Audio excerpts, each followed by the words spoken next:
Sinabi ng author ni si Robert Kiyosaki, one of the reasons the poor are poor is because they do not invest money or time into their financial education. So para malaman mo kung matalino ka ba sa pera, panoorin mo ang videong ito dahil ibabahagi ko sa iyo ang 7 signs na nagpapatunay na ikaw ay financially literate.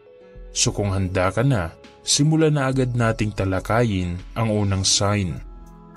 Sign number 1. Binibili mo lang kung ano ang iyong kailangan. Alam mo ba kung bakit yung iba sa atin ay nahihirapang mag-ipon at palaging short sa pera? Hindi kasi sila naglaan ng oras para alamin kung ano yung mga kailangan nila at hindi kailangan. O kung alaman, hindi nila ito sinusunod. Kaya yung resulta, napapagastos sila ng malaki at hindi nakakapag-ipon. Dahil sa tingin nila, mahalaga ang lahat ng bagay. Ang mga taong matalino sa pera ay merong priority.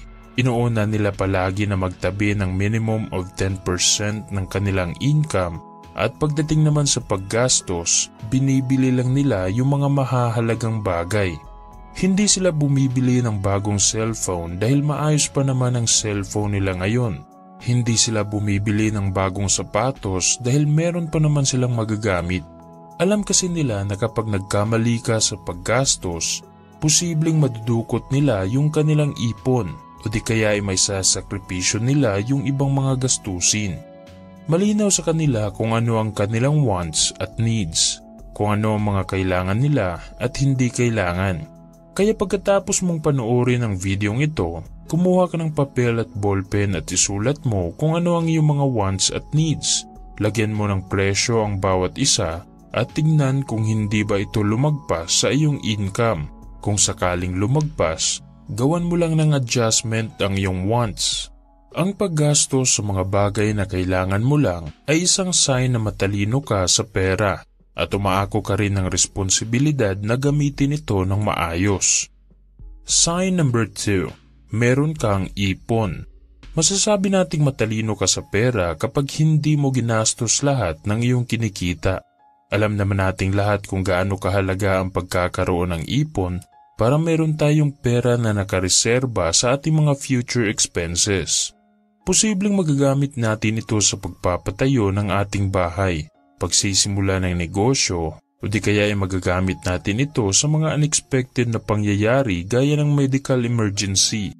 Kapag meron kang ipon, meron ka ring peace of mind dahil alam mo na meron kang pera.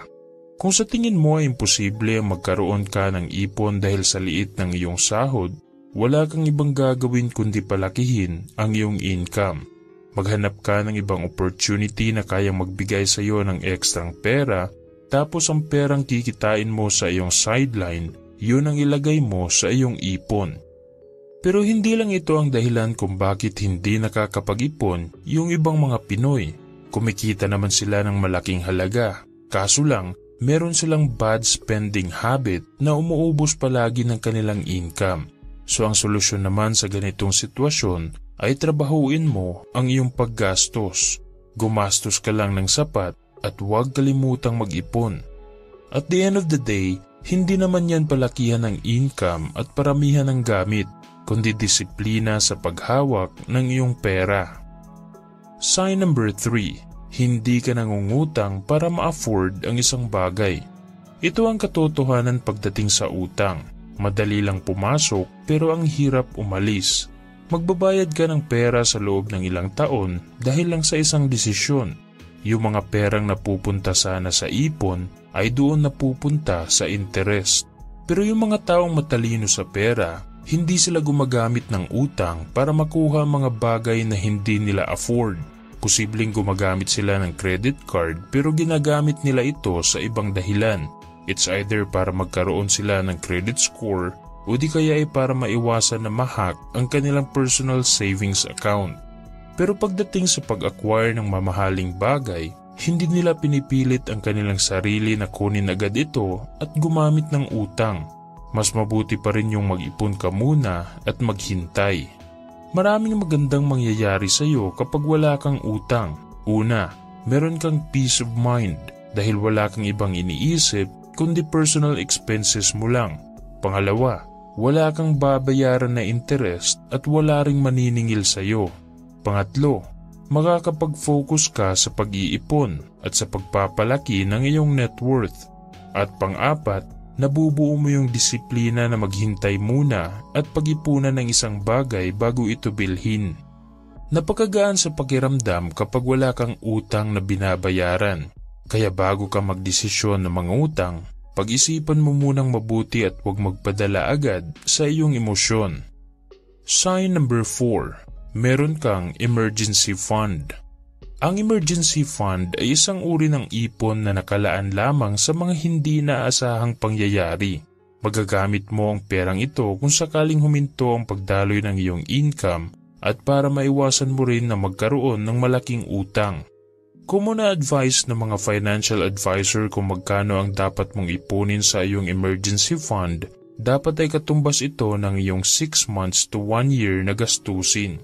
Halimbawa, kung ang iyong monthly expenses ay 20,000 pesos, ang kailangan mong maipon para sa iyong emergency fund ay 120,000 pesos hanggang 240,000 pesos.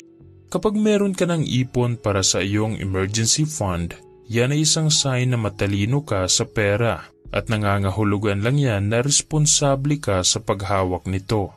Kung sa tingin mo ay hindi masyadong mahalaga ang pagkakaroon ng emergency fund, tanungin mo na lang ang iyong sarili ngayon na kung sakaling nawalan ka ng trabaho at hindi ka na nakakatanggap ng income, meron ka bang perang magagamit para matustusan ang iyong mga pangangailangan? O kaya mo pa rin bang mag-survive sa susunod na 6 na buwan nang hindi nangungutang? Kung ang sagot mo ay oo, maganda yan, binabati kita. Pero kung ang sagot mo naman ay wala kang perang magagamit, hindi pa huli ang lahat para magsimulang mag-ipon. Isipin mo na lang na ang pagkakaroon ng emergency fund ay dito nakasalalay ang iyong financial peace. Mas mabuting meron ka nito ngayon kahit hindi mo pa ito kailangan, kaysa darating yung araw na huli na ang lahat at wala ka ng time para mag-ipon. Kaya maging matalino ka sa iyong pera at mag-ipon ka para sa iyong emergency fund. Sign number 5. Meron kang budget na sinusunod. Lahat tayo gusto makapag-ipon at magkaroon ng kontrol sa ating pera. Pero iilan lang ang nakakakuha ng ganitong resulta dahil majority sa atin ay walang budget na sinusunod. Ang budget ay mahalagang tool na ginagamit ng mga mayayaman para mabigyan nila ng magandang paroroonan ang kanilang pera. Sa halip na random lang silang gumagastos at bumibili ng kung ano-ano, gumagawa sila ng budget. Bawat piso ay merong trabaho. It's either napupunta ito sa upa ng bahay, sa kuryente, pamasahe, sa pagkain, at higit sa lahat sa kanilang ipon. Alam ko na may mga taong hindi gusto ang ideya ng paggawa ng budget dahil sa tingin nila ay hindi nila ito kailangan o hindi lang nila ito naiintindihan. Malamang ay iniisip nila na magiging boring na ang kanilang buhay dahil kailangan nilang baguhin ang kanilang paggastos at hindi na nila mabibili yung mga bagay na gusto nila. Pero hindi yan ang tunay na purpose ng pagbabudget. Gaya ng sinabi ko kanina, ang budget ay ang paggawa ng plano sa iyong pera para hindi ito mapunta sa mga random na bagay.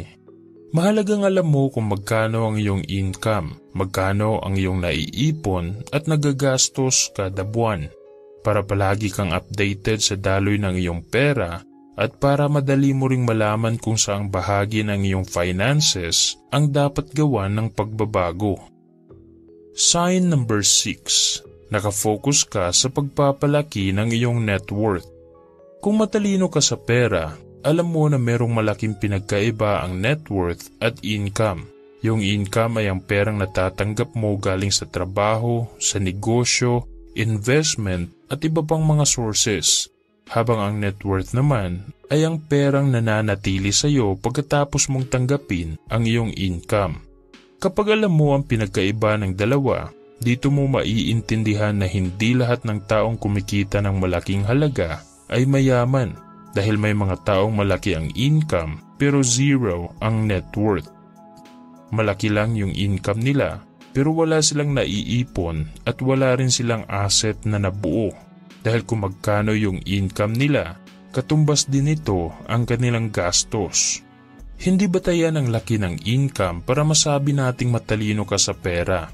Dahil at the end of the day, ang iyong yaman ay nakabase sa perang nananatili sa iyong mga kamay.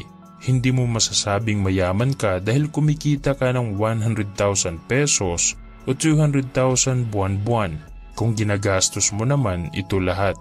Kaya napakabuting mag-focus ka sa iyong net worth at magpatuloy ka lang na palakihin ito. Mag-acquire ka ng mga assets gaya ng negosyo, investments, properties, stocks, at iba pang mga bagay na mapagkakitaan ng pera. Mag-ipon ka rin simula ngayon. Mag-aral ka kung paano magnegosyo at kung paano mag-invest. Dahil yung mga skills at kaalaman mo sa isang bagay ay asset din yan. Mahalagang mag-focus tayo sa ating net worth dahil dito natin malalaman ang ating financial progress. Kung positive ba ang resulta o meron ba tayong dapat baguhin sa ating spending habit at income. Dito rin natin maiintindihan na kapag nakafocus lang tayo sa ating net worth, mas mahalaga pala yung ugali natin sa paghawak ng pera kaysa sa halaga ng ating kinikita. Sign number 7. Iniipon mo palagi ang iyong mga bonus.